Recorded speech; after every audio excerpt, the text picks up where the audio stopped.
নমস্কার বন্ধুরা, দীপিকার পাকশালাতে আপনাদের সকলকে স্বাগত জানাই। আবারও চলে এসেছি নতুন একটা রেসিপির সাথে। আজকে আপনাদের সাথে শেয়ার করব ঢ্যাঁড়সের একটি নিরামিষ রেসিপি, সেটি হলো সর্ষে ঢ্যাঁড়স। সর্ষে দিয়ে যে কোনো রেসিপি খেতে আমরা অনেকেই ভয় পাই, তবে আজকে আমি যে পদ্ধতিতে আপনাদের এই রেসিপিটি শেয়ার করব, আশা করি অবশ্যই আপনাদের ভালো লাগবে। তো আসুন দেখে নেওয়া যাক আমার এই সম্পূর্ণ রেসিপিটি। নিরামিষ সর্ষে ভেন্ডি বানানোর জন্য আমি এখানে নিয়েছি 300 গ্রাম মতো ভেন্ডিগুলোকে ভালো করে জল দিয়ে ধুয়ে নিয়েছি। প্রথমেই আমরা ভেন্ডিগুলোকে ভালো করে কেটে নেব। এর জন্য ভেন্ডির আমরা আগা আর ডগাটা ভালো করে ছাড়িয়ে নেব। এইভাবেই আমি বাকি ভেন্ডিগুলোকেও কেটে নেব।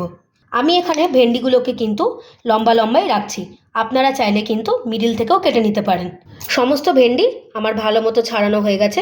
দেখুন প্রত্যেকটা ভেন্ডি কিন্তু আমি এরকম লম্বা লম্বা করে রেখেছি। তো চলুন রেসিপিটা স্টার্ট করা যাক। সর্ষে ভেন্ডি বানানোর জন্য প্রথমে কড়াইয়ে দিয়েছি সর্ষের তেল ভালো মতো গরম হয়ে গেছে। এবার ফোড়নে দেব কালো জিরে ভালো করে তেলের সাথে ভাজা হয়ে গেছে। এবার এর মধ্যে দেব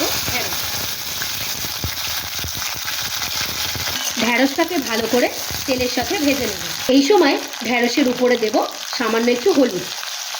এইখানে আমি আপনাদের একটা ছোট্ট টিপস দিয়ে রাখি, ঢ্যাঁড়স ভাজার সময় আপনারা প্রথমেই লবণ দেবেন না, খানিকক্ষণ ভেজে নিয়ে ভাজা হয়ে গেলে শেষে আপনারা লবণ অ্যাড করবেন। এবার বেশ কিছু সময়ের জন্য ঢাকা দিয়ে ভালো করে ভেজে নেব। ঢ্যাঁড়সটা ভাজা হতে হতে এদিকে আমরা একটা সর্ষের পেস্ট বানিয়ে নেব। তার জন্য মিক্সার জারের মধ্যে দেব 2 টেবিল স্পুন সর্ষে, দেব 3টে কাঁচা লঙ্কা। ঝাল আপনারা আপনাদের পরিমাণ মতো ব্যবহার করবেন। এবার এতে দেব পরিমাণ মতো জল। সর্ষে আর কাঁচা লঙ্কাটার একটা মিহি পেস্ট বানিয়ে নেব। সর্ষে আর কাঁচা লঙ্কাটা ভালো মতো পেস্ট করে নিয়েছি।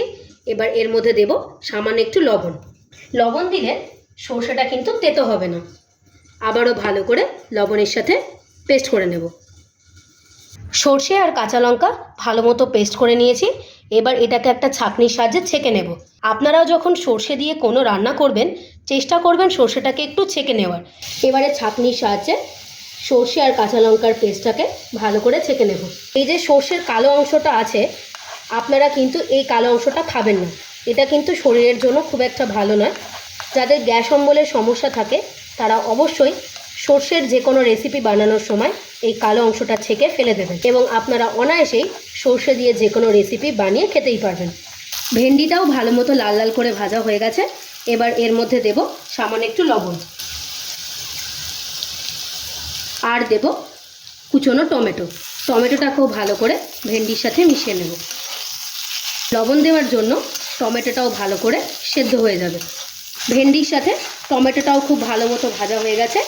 এবার এর মধ্যে সর্ষে বাটাটা দিয়ে দেব। সর্ষে বাটা দিয়ে ভালো করে ভেন্ডিটাকে বেশ কিছুক্ষণ ফুটিয়ে নেব। সর্ষের সাথে ঢ্যাঁড়সটা খুব ভালো মতো ফুটে গেছে, বেশ কিছুক্ষণের জন্য চাপা দিয়ে হতে দেব। নিরামিষ সর্ষে ভেন্ডি আমাদের একদম তৈরি হয়ে গেছে। এবার এটাকে আমরা একটা পাত্রে সার্ভ করে নেব। সম্পূর্ণ নিরামিষ সর্ষে ঢ্যাঁড়স বা ঢ্যাঁড়স সর্ষে আমাদের একদম তৈরি হয়ে গিয়েছে। আপনারা একবার এইভাবে রেসিপিটি বাড়িতে বানিয়ে দেখবেন আর আমাকে কমেন্ট করে জানাবেন রেসিপিটি বানিয়ে আর খেয়ে আপনাদের কেমন লাগলো। রেসিপিটি যদি ভালো লেগে থাকে অবশ্যই একটা লাইক করে দেবেন।